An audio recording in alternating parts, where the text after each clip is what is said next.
Bonjour et bienvenue à cette nouvelle émission de Pour que vive le Beaujolais. Bonjour. Nous voilà en direct du château de Bellevue, cette magnifique propriété à Villiers-Morgon, qui a la particularité de posséder un très beau parc botanique de 3 hectares. Et c'est parti pour le reportage.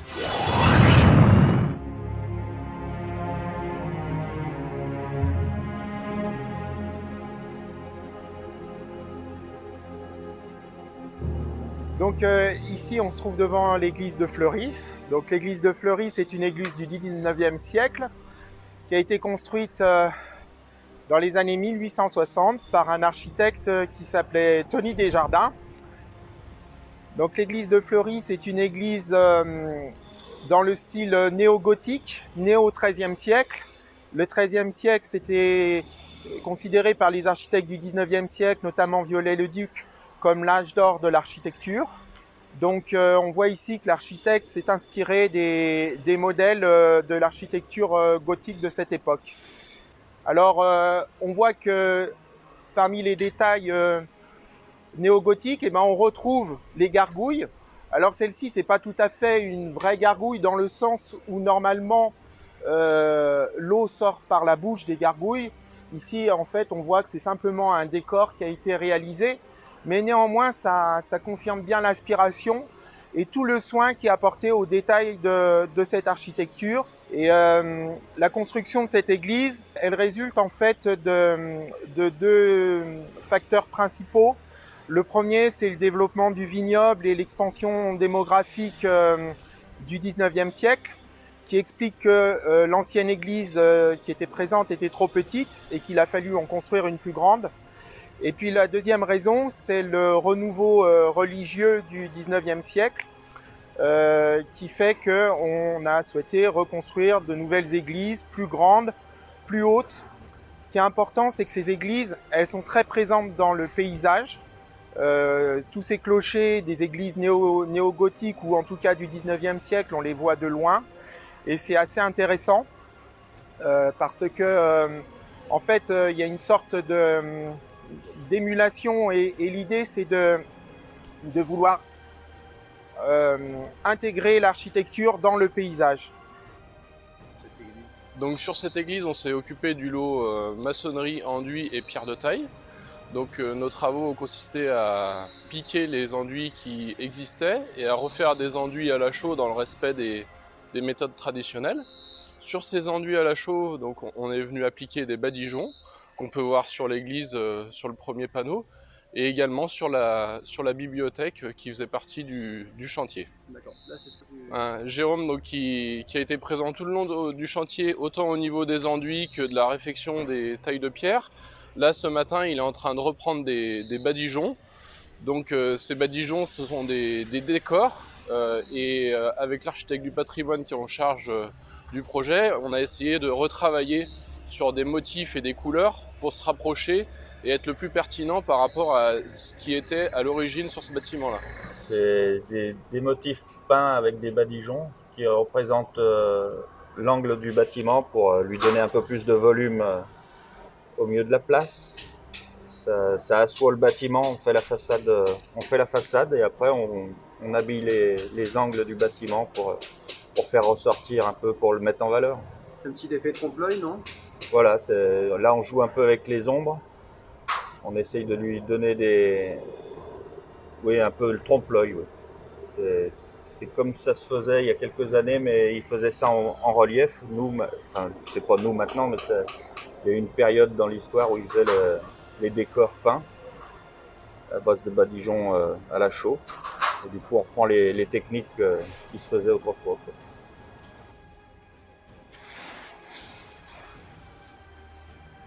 Alors là, oui, on a fait toute la dépose des vitraux.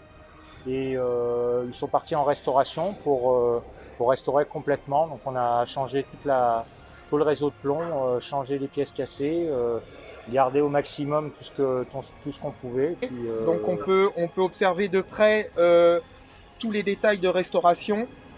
Chaque verre a été desserti. Les réseaux de plomb ont été entièrement refaits avec des nouveaux plombs neufs, plus résistants. Et on voit par exemple tout le travail qui a été fait au niveau des casses, avec ici des plombs plus fins, qu'on appelle des plombs de réparation, qui viennent en fait redonner la continuité des verres, sans altérer la visibilité, ou en tout cas en l'altérant au minimum, mais avec la lumière d'en bas on les voit pratiquement pas. Alors, les vitraux de Fleury sont des vitraux du 19e siècle avec un ensemble cohérent très complet. C'est-à-dire qu'à l'époque, si on n'avait pas les sous, on faisait des vitraux relativement simples, généralement plutôt vers l'entrée, et vers le chœur, on va mettre les vitraux plutôt riches. Là, vraiment, il y a une cohésion, il y a vraiment quelque chose qui est un ensemble qui est cohérent. Donc, les peintures sont assez extraordinaires. J'invite les gens à bien regarder les visages, les postures des personnages et puis les drapés. Oui, cette église de Fleury est vraiment posée dans un écrin de verdure et viticole pour les amateurs, et les vitraux sont à la hauteur du vin et du plaisir que ces vignerons répandent autour d'eux. Alors nous aujourd'hui on s'occupe de restaurer les portes. On va repeindre toutes les portes de l'église. Donc là j'ai reponcé le bois, les ferrailles, et là je suis en train de m'occuper des cuivres. Et là on doit essayer de leur redonner une petite couleur un peu patinée, et après je vais tout repeindre. Nous avons fait 2 grosses tranches de travaux sur l'église depuis 2017 et aujourd'hui en 2021. Et c'est avec un immense plaisir que les 2 conseillers municipaux successifs et les Fleuryatons ont accepté cette réhabilitation, car quelle que soit leur conviction religieuse, les Fleuryatons sont très très attachés à leur église. Et c'est donc avec une immense joie que nous avons entrepris ces travaux. Nous avons déposé un dossier auprès de la Fondation du patrimoine, et en versant 100 €, vous pourrez récupérer 66 € sur votre revenu imposable. Donc nous faisons un appel parce que je pense que c'est important que chaque paroissien, chaque amoureux de cette église, chaque Fleuryaton puisse nous aider dans cette réhabilitation majeure pour notre village et notre budget communal. Donc qu'on soit croyant ou non croyant, ces églises, elles se voient de loin, elles font partie du paysage, et c'est un point de repère incontournable. C'est-à-dire que quand on est dans le Beaujolais, la première chose qu'on regarde quand on se promène pour se repérer, c'est l'église, quoi. Donc voilà, c'est quelque chose qui fait partie de notre culture, du patrimoine, et puis aussi de l'identité de la région.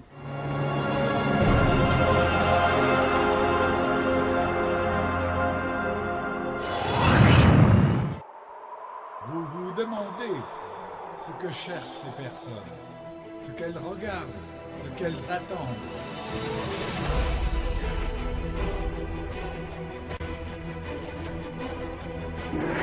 Là, t'as les orangers en plus, hein. Faut que t'aies notion de ça aussi. Ouais. Le serment du vigneron, donc c'est une histoire de 3 personnes qui, donc moi, mon beau-frère, ma belle-sœur et mon frère, on a toujours rêvé de faire des spectacles, et on voulait promouvoir surtout le Beaujolais, son terroir, et tout ce qui tourne autour du Beaujolais, et d'associer à la fois l'histoire de France, l'histoire du Beaujolais et la vinification, tous les métiers autour de la vigne. Qu'est-ce qu'on pense des mercenaires? Ah, ça, on est pas mal. Ouais, pas mal, ça fait plaisir d'être là. On va bien s'amuser encore une fois.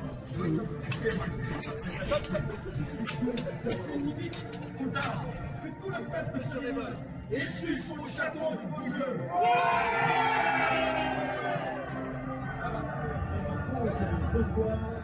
Le cire de Beaujeu. Je fais DJ, je mets la musique et on danse. Alors, je suis Nathalie, je fais partie de l'association Cénoma et nous sommes là pour aider le son et lumière de Nervert à se mettre en place. Et a priori, vous travaillez pas mal là, cette année parce qu'il y a aussi le Festival des Cires de Beaujeu. Oui, c'est pareil, voilà, on aide aussi à organiser les Cires de Beaujeu qui se déroule le 26 et le 27 juin. L'année dernière, nous n'avons pas pu le faire à cause des conditions sanitaires, mais cette année, on a la chance de pouvoir le faire et donc on s'y prépare. Donc, comme vous avez pu le voir, il y a une répétition aujourd'hui. C'est la première avec les adultes. On a déjà répété avec les enfants. Beaucoup de nouveautés. La première année, on s'était beaucoup appuyé sur le vidéo mapping et cette année, on s'appuie avec une nouvelle troupe de cheval. Il y a les mercenaires des larmes qui doivent faire plusieurs combats à l'épée en semi-instinctif.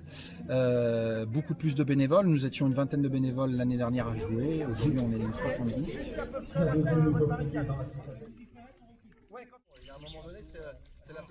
Voilà, action équestre pour le spectacle. Donc, ce sont les cavaliers. C'est une grande nouveauté pour le spectacle. Chevalier. Ouais, on est à Troupe Action Équestre. On vient pour préparer les cascades et la mise en scène de la partie cheval du spectacle de Nervert. Ouais, un peu de pyrotechnie, un peu de feu, tout ce qui est cascade équestre et mise en scène des chevaux. Voilà, je vous en dis pas plus parce qu'il faut venir le voir surtout.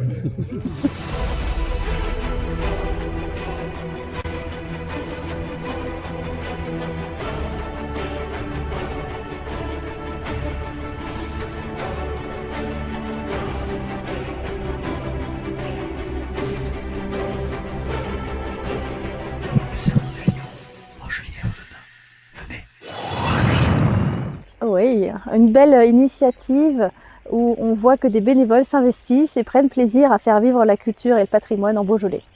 Et finalement, en le jouant, ils l'incarnent. C'est pas simplement une histoire, quelque chose qu'ils jouent de l'extérieur, mais vraiment ils en prennent leur part.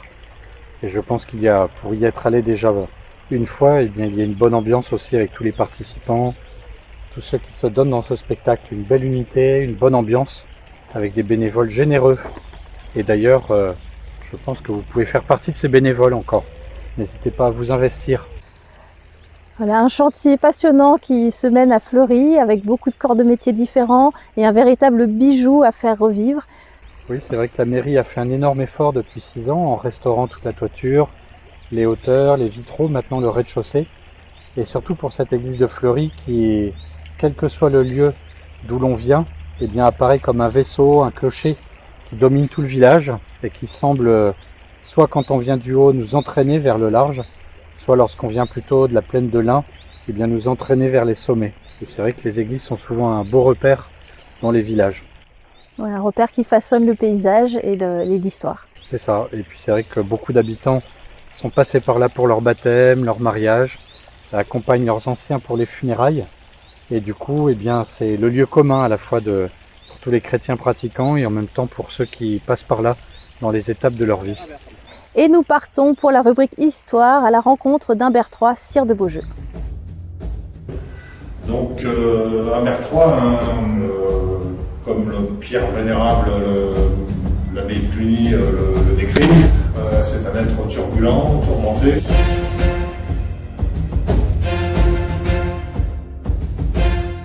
Humbert III a un destin un peu singulier.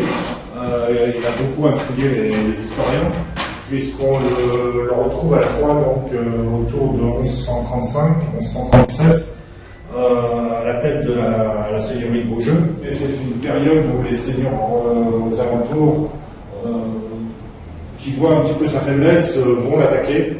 Et Humbert III va perdre une grande partie de son territoire. Et donc son père Richard III, qui est déjà moine depuis quelques années, va être obligé de se remettre à la vie civile, de reprendre son épée et son cheval, et donc va aider son fils Humbert III à reprendre ses territoires. Humbert III, c'est aussi quelqu'un qui, comme son père au début de sa vie, n'était pas très proche, je dirais, de la vie religieuse, n'était pas respectueux de ses voisins, ni des églises d'ailleurs, puisque comme son père, il va piller des églises, des abbayes, et ça lui sera beaucoup reproché donc, par Pierre le Vénérable, qui est l'abbé de Cluny à l'époque. Il y a un épisode que justement le fameux Pierre le Vénérable va raconter dans un de ses ouvrages, c'est une apparition. Une apparition qui va avoir lieu après une terrible bataille qui a lieu dans le Forez. Et un des compagnons de Humbert III, c'est Geoffroy d'Ouin. Geoffroy d'Ouin, donc du château d'Ouin qui est dans le sud du Beaujolais. Geoffroy d'Ouin va perdre la vie pendant cette bataille. Et quelques temps après, va apparaître un de ses amis qui s'appelait Milon de Charnay. Donc Charnay aussi, pareil, qui est dans le sud du Beaujolais. Et ce Milon de Charnay va voir apparaître ce fantôme en fait de Geoffroy d'Ouin.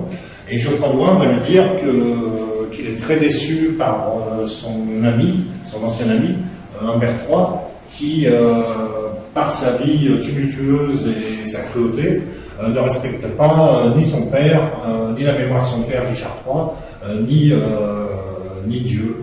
Donc ça va beaucoup tourmenter Humbert III, et ça va être un peu le tournant de sa carrière, enfin de sa vie du moins, puisque quelques temps après, il va se faire templier. Donc il va revêtir l'habit de templier et va partir en Orient. On le voit autour de Jérusalem. Il va y rester assez peu de temps en fait, puisque une nouvelle fois, son absence va donner un petit peu l'appétit à ses voisins. Donc ses voisins attaquent et commencent un petit peu à grignoter son territoire. Alors, il y a quelque chose encore de mystérieux dans cette histoire, puisque lorsqu'on se faisait templier, il ne fallait pas être marié normalement. Et donc, c'est un petit peu une énigme historique, puisque Humbert III était marié avec des enfants. Et donc, sa femme, désespérée de perdre un petit peu tout le territoire de la seigneurie, va faire appel à Pierre le Vénérable. Et Pierre le Vénérable va même aller jusqu'au pape pour essayer de le convaincre pour qu'il fasse revenir Humbert III d'Orient. C'est ce qu'il va faire. Et donc Humbert III, alors on ne sait pas exactement, mais on pense que le fait qu'il soit déchargé un petit peu de son rôle de templier, il va avoir une compensation.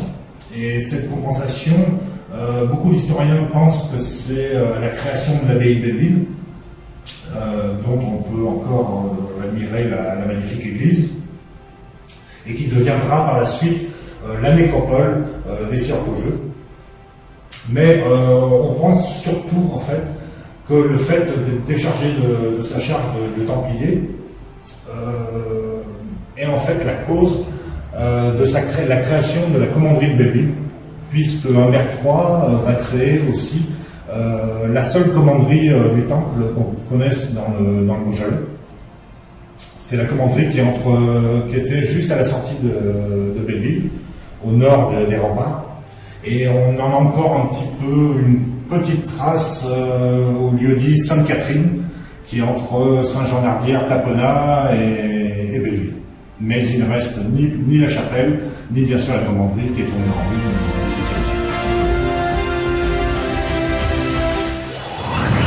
On a donc fait la connaissance avec un personnage complexe qui a eu vraiment beaucoup de facettes dans sa vie. Oui, et puis ce qui reste finalement des personnages historiques qui ont eu le pouvoir, c'est qu'ils ont leurs faiblesses, leurs richesses, et que quand ils savent s'appuyer sur les richesses des autres, comme des habitants, de leur famille, eh bien, ils peuvent rattraper leurs propres erreurs et puis assumer leurs responsabilités du bien commun, de la paix entre les personnes et d'une certaine prospérité. Mais c'est vrai que les personnages sont toujours forcément controversés et le chrétien a toujours le souci de prier quand même pour les hommes qui dirigent, qui exercent le pouvoir. Et en route pour les chaises vertes avec Jean Baudieu.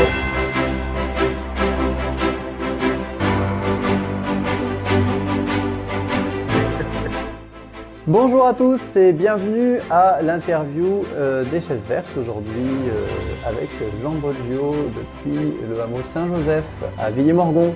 Bonjour Jean. Bonjour, oui, bienvenue à l'école Saint-Joseph. Alors justement, nous sommes à l'école Saint-Joseph. Bah oui, j'habite depuis 27 ans dans l'ancienne école des Sœurs de Saint-Joseph que j'ai acheté le jour de la Saint-Joseph, donc le 19 mars il y a 27 ans. Et je transforme cette maison en une résidence d'artiste, en un lieu de vie, en lieu de masterclass. Et je prépare pour cet été du 21 juin au 21 septembre un été en Beaujolais et un été dans l'école de Saint-Joseph pour montrer mon travail en lien avec l'artisanat, puisque je suis un artisan à la base qui a une formation de joaillier orfèvre. Je suis dans une école et j'essaye de montrer par le biais de l'école et par le biais de l'école Saint-Joseph, puisque Saint-Joseph est le patron des artisans, ce savoir-faire que Dieu m'a offert dans les mains et la passion que j'ai envie de faire passer, mais pas nécessairement qu'à des jeunes, puisque l'école, c'est l'école de la vie, c'est pas l'école, moi qui m'a emmerdé. L'école dictatoriale m'emmerde. C'est l'école de la surprise, c'est l'école de la passion et c'est l'école de la main. En tant qu'artisan, Saint-Joseph en est le meilleur ambassadeur. Bon, eh bien on y va. On y va. Et donc là, par une pirouette, on se retrouve chez Bacchus. Chez Bacchus, puisque là, on est en Beaujolais et l'idée pour moi de la vigne, c'est Bacchus, c'est une ode au plaisir et à la vigne, mais au côté gourmand de Bacchus.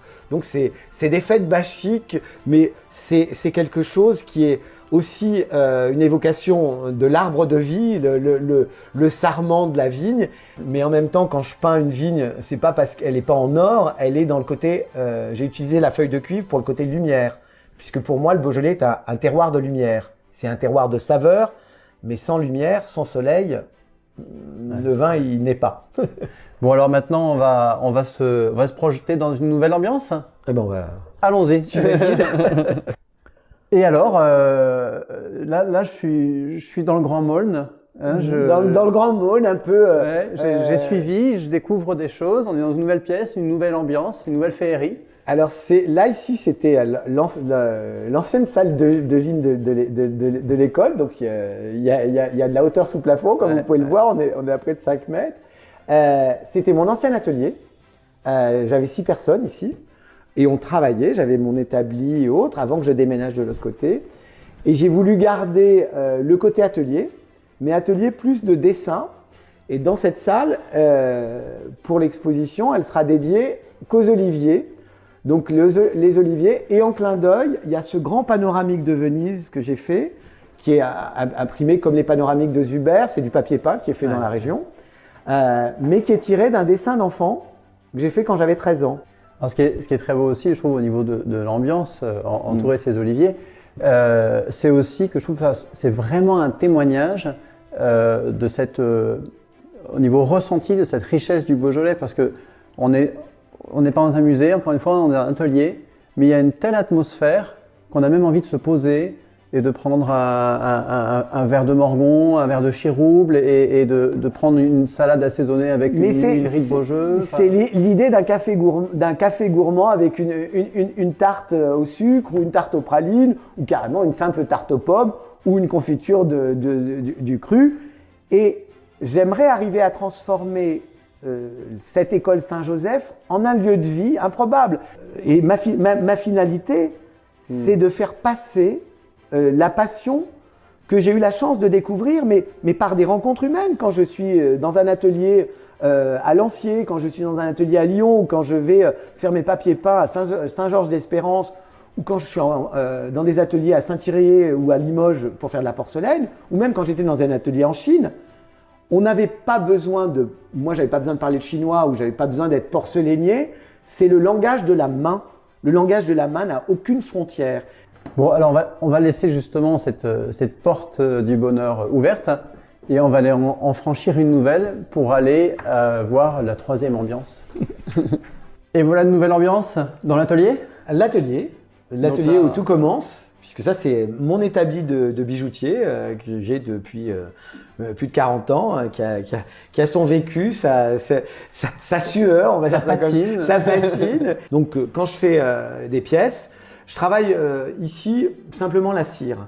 Donc, la cire, c'est le support qui permet au bronzier de travailler. Je travaille comme on travaille depuis l'Antiquité, c'est-à-dire que je travaille en cire perdue. Donc, mes pièces sont sculptées dans de la cire. Le fait de travailler sur de la cire me permet de reprendre sans arrêt et de sculpter. Une fois que la cire est faite, eh bien, ma cire est mise dans un plâtre réfractaire. Ouais. Et ce plâtre réfractaire est passé au four. Et la cire s'évapore. Et à la place de la cire, on coule du métal en fusion, qui est du bronze, de l'argent, de l'or, du platine. Et après, on le gratte. Mais la technique de la cire perdue, que je maîtrise depuis des années, me sert aussi à avoir travaillé pour Dôme. Donc ça, c'est une cire. C'est une cire, et ça, c'est une petite bête qui va disparaître. C'est une petite bête qui va disparaître, mais qui va être une bête en bronze ou en argent massif. Bon, en or, j'ai pas. Ça, ce sont des petits salerons ou des petits pommeaux de canne. Et c'est un petit éléphant, genre un babar revisité. Bon, eh bien, écoutez, en tout cas, on était ravis aussi de pouvoir échanger, parce qu'on découvre encore plus ce qu'est l'idée et le désir de cette école, de cet été. C'est aussi de pouvoir rentrer dans ces discussions, dans ces échanges. C'est de l'échange permanent. Ouais. Donc au plaisir pour tous et chacun de pouvoir échanger avec vous tout cet été. À très bientôt. À bientôt. Au revoir. Au revoir.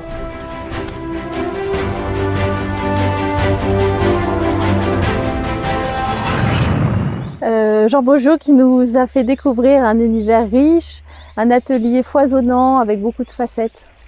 Toujours la beauté des artistes qui sont un peu extravagants et qui ont une grande largeur de vue, une grande profondeur sur les choses aussi. Et dans ce hameau où il vit déjà depuis longtemps, à côté d'une église qui domine aussi le Beaujolais, de ses 2 clochers, sur lequel viennent des pèlerinages, et donc un lieu de passage qui a été marqué par un prêtre, le père Vernet, qui a été curé de ce lieu pendant 30 ans et qui faisait que Saint-Joseph était décrit par un des évêques comme la paroisse la plus dynamique de son diocèse. Donc un lieu un peu méconnu, très simple, très petit, mais plein de richesses que Jean Beaujeu fait vivre à merveille. Et cet atelier foisonnant est à l'image du Beaujolais, où chaque porte poussée révèle un univers riche et passionnant. Avec des saveurs pour peu qu'on ouvre une bouteille. Voilà, et l'émission touche à sa fin. On se retrouve le mois prochain pour une prochaine édition, mais d'ici là, on va vous annoncer une liste non exhaustive et très riche d'événements qui auront lieu cet été. Alors, pour commencer, le Festival des cirques de Beaujeu du 25 au 27 juin prochain à Beaujeu, à ne pas manquer. Également, on vous en a parlé, la soirée Natacha Polony avec mets, mots et vin, dans ce très beau domaine qui nous accueille aujourd'hui à Bellevue, Morgon. Également un festival Gamay Beaujolais qui va mêler musique classique et dégustation de vin tout l'été. Un festival des Grands Crus de la Froid qui sera réalisé en partenariat avec la paroisse. Et puis citons aussi un festival bien connu dans le paysage beaujolais, Beaujolais en scène et en musique.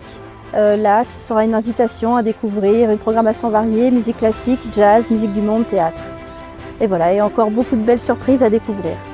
De quoi venir dans notre beau pays et découvrir les lieux, les personnes, les visiter et puis se cultiver, ressortir en pleine liberté. C'est une grande joie. À bientôt. À bientôt. Et fort, fort.